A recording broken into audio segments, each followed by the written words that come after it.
hate to be the one to tell you this, but you're not going to get rich from saving alone.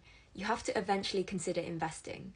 Now, don't get me wrong, saving has a purpose. It's so good to have an emergency fund to save up for short-term things like holidays. But after that, what are you actually doing to grow your money? Your next question might be, why do I have to grow my money? That's because inflation is secretly robbing you.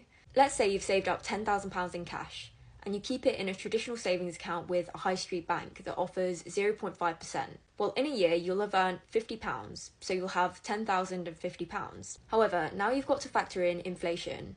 Inflation is usually around 2 to 3%. That £10,000 can now only buy what £9,700 could the year before. So you gained £50 in interest, but you lost £300 in value. So when people say they're worried about losing money in the stock market, they're kind of losing money in a different way. So let's look at the real difference between saving versus investing.